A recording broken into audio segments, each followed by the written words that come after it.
In the village of Nkwo, there lived a great chief named Okoro.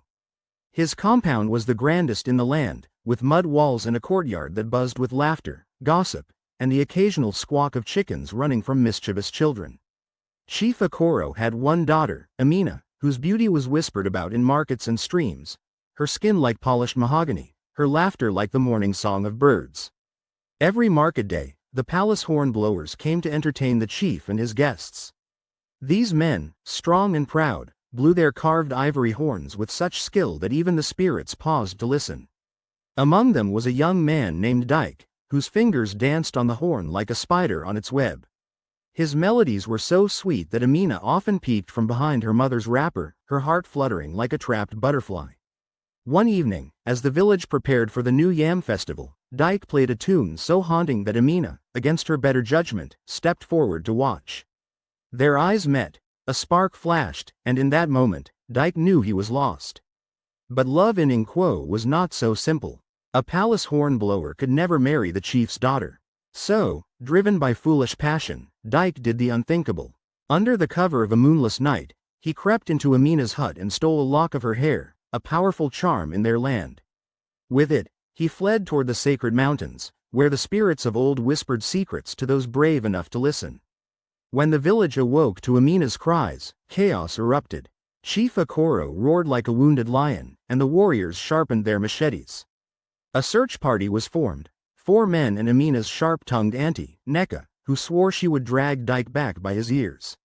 They set off, their feet pounding the red earth as the sun climbed higher. The journey was anything but smooth. First, they met a talking tortoise who demanded a riddle be solved before allowing them passage. What walks on 4 legs at dawn, 2 at noon, and 3 at dusk? Nkwo, ever clever, smirked and answered, "Man." The tortoise grumbled but let them pass. Next, they stumbled upon a river that flowed backward. A giggling water spirit, her hair woven with pearls, sat on a rock. "Cross me if you can," she teased. It was Amina who remembered an old song her grandmother sang. Humming it softly, the spirit clapped in delight and stilled the waters. As they climbed higher, the air grew thick with magic. Trees whispered warnings, and shadows stretched unnaturally long. Then, in a clearing, they found Dyke, pale and trembling, clutching Amina's hair like a lifeline. Around him stood the Mmuo, the ancient spirits, their eyes glowing like fireflies. "You have trespassed," they hissed. Amina, though afraid, stepped forward. "Great ones, forgive this foolish man. Let me take what is mine, and we shall leave in peace." The spirits murmured, then laughed, a sound like wind through dry grass. "Very well," said their leader, "but the village must remember this lesson." With Dyke in tow, the group hurried back, their hearts lighter. But the ordeal wasn't over. At the village square, the elders gathered. Libation was poured, a goat sacrificed, and its spicy soup shared by all except Dyke. Banned from the palace, he left for the next village, where his mother, Mama Nkechi, sold the crispiest cassava in the land. Just when peace seemed restored, a new storm brewed. Princess Adana of Umuahia, a neighboring kingdom, had heard of Dyke's daring heart.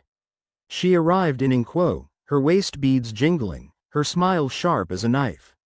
"I've come for the hornblower," she declared. Amina, now wiser, only laughed. "Take him if you want, sister. But remember, love stolen is love cursed." As the village celebrated Amina's safe return, the air filled with the aroma of roasting plantains and bubbling pots of pepper soup. The elders clinked their palm wine gourds together, their laughter booming like distant thunder. But in the shadows, Dyke lingered at the edge of the crowd, his heart heavy with regret. He watched Amina from afar as she danced, her feet kicking up dust, her voice ringing clear above the drums. He knew he had lost her forever. Meanwhile, in the neighboring village, Mama Nkechi stirred a giant pot of gari, her brow glistening with sweat. When Dyke arrived at her hut, she did not scold him. Mothers never do, but her silence spoke louder than words. She handed him a wooden spoon and said, "If you cannot blow horns, you will learn to stir cassava." Dyke nodded, his pride swallowed like bitter herbs. Back in Nkwo, Princess Adana was not one to wait. She sent her attendants to Dyke with gifts, a woven hat, a bracelet of cowries, and a calabash of honey wine.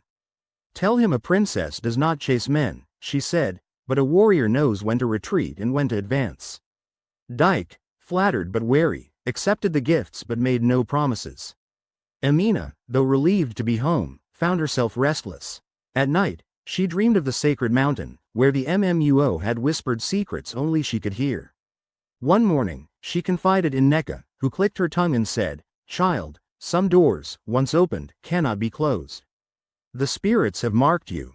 Determined to understand, Amina sought out the village Dibia, an old man with milky eyes who smelled of dried herbs. He tossed his oracle bones and gasped. "The mountain calls you back," he said. "But this time, you must go alone."